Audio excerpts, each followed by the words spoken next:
con este bastón. Tú has de hacer mis maravillas. El príncipe de Egipto. Todo esto inicia en Egipto, con los esclavos construyendo increíbles monumentos. Pero cierto día, el faraón ordena eliminar a todos los primogénitos hebreos, pues ya había demasiados y tenía miedo de que un día se levanten en su contra y puedan desafiar su dominio. Ahora pasamos con Yochebed, quien tiene a su hijo en brazos y a sus dos hijos al costado, Aarón y Miriam. Yochebed lleva a su pequeño hasta la orilla de un río, lo llena en un canasto y lo echa, con la esperanza de que sobreviva y encuentre un futuro mejor. Este pequeño atraviesa todo tipo de peligros hasta llegar a la puerta de un palacio, donde se encontraba la esposa del faraón con su hijo Ramsés. Al ver el canasto lo recoge y al darse cuenta que es un pequeño, decide adoptarlo y llamarlo Moisés. Así pasan los años y ahora vemos a Moisés y a Ramsés ya adultos en una carrera de caballos por el pueblo para ver quién es el mejor, pero de un momento a otro todo se sale de control y acaban destruyendo la esfinge en construcción. Este incidente los llevaría a ser reprendidos por su padre, diciendo que solo se dedican a destruir en vez de ayudar a su reino. Pero Moisés le dice que la culpa fue de él y Ramsés no tiene nada que ver, pero el faraón es más duro con Ramsés, ya que se trata de su heredero y debe honrar su linaje y no ser el eslabón débil de la cadena. Tras esto termina el sermón y le dice que se marchen. Más tarde, en una ceremonia en la que Ramsés no quería asistir, se entera que ha sido nombrado el nuevo príncipe del reino, así que los sacerdotes le ofrecen como tributo a una jovencita muy hermosa llamada Séfora, quien ha sido traída desde tierras muy lejanas. Esta se muestra reacia y afirma no ser propiedad de nadie, pues está ahí en contra de su voluntad, y como Ramsés no la quiere, este la regala a Moisés, quien la sujeta, pero ella dice que la suelte, y como este ve que caerá en una fuente lo suelta, provocando la risa de los hermanos y del público. Tras esto, Ramsés nombra a Moisés como el nuevo arquitecto en jefe, colocándole un simbólico anillo que representa su unión. Por la noche, Moisés se nota arrepentido y decide ir a pedirle disculpas a Séfora por el mal rato que le hizo pasar en la tarde, pero cuando llega a la habitación se da cuenta que no está. Al ver por la ventana se da cuenta que está escapando. Al ver esto, Moisés quiere delatarla con los soldados, pero no lo hace y termina distrayendo a los guardias para que escape y decide seguirla. Pero en el camino se encuentra con sus dos hermanos de sangre, Miriam y Aarón, quienes le dicen que son sus hermanos y aseguran que fue salvado por Dios para que pueda liberar a su pueblo. Pero Moisés se muestra incrédulo y se molesta y les dice que serán castigados, pues él no cree nada de esto, ya que él siempre ha vivido en el palacio. Mientras se marcha, Miriam canta una canción que su madre les cantaba cuando eran pequeños. Esto confunde a nuestro protagonista, quien se echa a correr hasta llegar a sus aposentos y quedarse dormido, donde se sumerge en un revelador sueño, donde se le revela cómo los bebés hebreos fueron masacrados por órdenes del faraón y cómo su madre lo salvó llenándolo en un canasto. Al despertar busca las paredes de su sueño y confirma la historia. En ese momento aparece el faraón que intenta explicarle todo, pero él no podía creerlo y estaba más confundido, así que sale corriendo hasta la orilla del río, donde le encontró su madre adoptiva, quien le dice que fue elegido por los dioses. Más tarde, Moisés va donde Ramsés. Este le comparte su plan de restaurar el templo y hacer su reino más grande, pero Moisés seguía confundido, ya que su gente seguía sufriendo, siendo golpeada y obligada a trabajar, y en un acto de salvar a un hombre que estaba siendo golpeado, forcejea con uno de los soldados y termina haciéndolo caer al precipicio. Tras esto, Moisés, muy asustado, sale corriendo, pero es alcanzado por Ramsés, que le dice que él es Egipto, la estrella de la mañana y la noche, y se encargará que nadie se entere de lo sucedido. Pero Moisés asegura que nada de lo que diga hará que lo que hizo hará que cambie y se marcha sin rumbo alguno y termina en un inmenso desierto, perdido.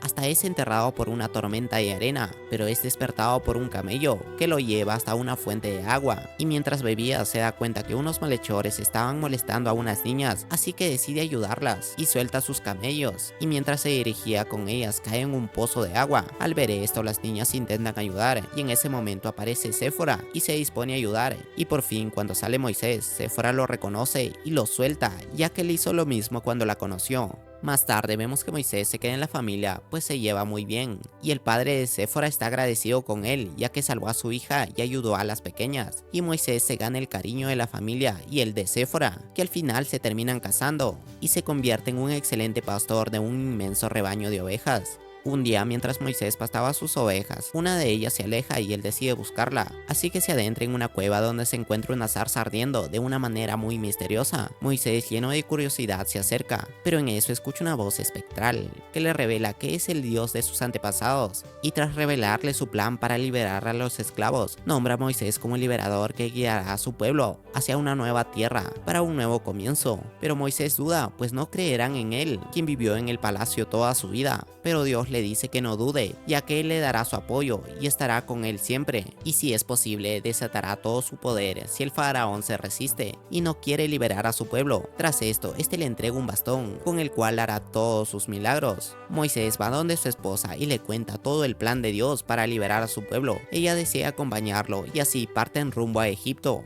Al llegar con Ramsés, este está muy feliz de volver a ver a su hermano y lo recibe con un abrazo y le dice que él, como el faraón, lo perdona de todo lo que sucedió en el pasado. Ahí Moisés le hace conocer que ha sido enviado por Dios para liberar a su pueblo. Ramsés se muestra incrédulo, pero Moisés decide mostrarle el poder de Dios, convirtiendo su bastón en una serpiente. Aquí intervienen los sacerdotes, intentando minimizar el poder de Dios con trucos baratos. Después Ramsés pide hablar a solas con Moisés y le dice que tiene que seguir las tradiciones de sus antepasados y no liberará a los hebreos, lo que hace que Moisés le entregue su anillo, rompiendo todos sus lazos, haciendo que Ramsés se dé cuenta que Moisés no cambiará de opinión. Así que le dice que él no conoce a su Dios y ahora los esclavos tendrán doble trabajo gracias a él. Es por eso que los hebreos están furiosos con Moisés y lo quieren echar, pero su hermana sale a defenderlo y le hace recordar que Dios lo ha salvado varias veces y lo incita a no abandonar a su pueblo. Tras eso, Moisés convierte el agua del río Nilo en sangre en su intento por convencer a Ramsés de liberar a su pueblo, pero este no cede y piensa que todo lo que hace Moisés son simples trucos, si no sería por la secuencia de plagas que azota a Egipto, como ranas, piojos, pulgas, sequías, muchas enfermedades y unas tenebrosas oscuridades. Ramsés sigue firme y no dispuesto a dejar ir a los hebreos, por lo que en una noche, mientras Moisés y Ramsés reían recordando momentos del pasado, el faraón le pregunta por qué hace esto y Moisés responde: Porque ningún reino debe erigirse en la espalda de los esclavos.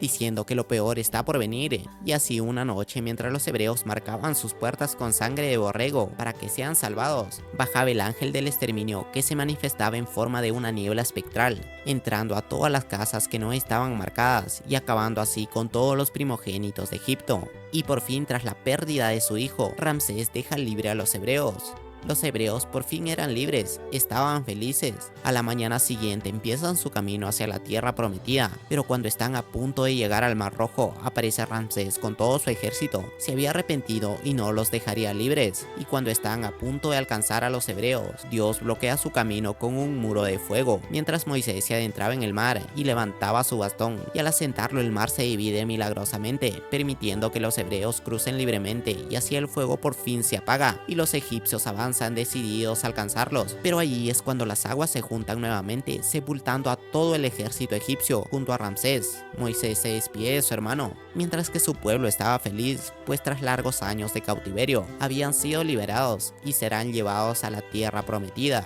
Ahora vemos a Moisés bajar del monte Sinaí con las 2 tablas de piedra, donde trae los 10 mandamientos que Dios le había dado, quien lo presenta ante su pueblo como un símbolo de un nuevo comienzo.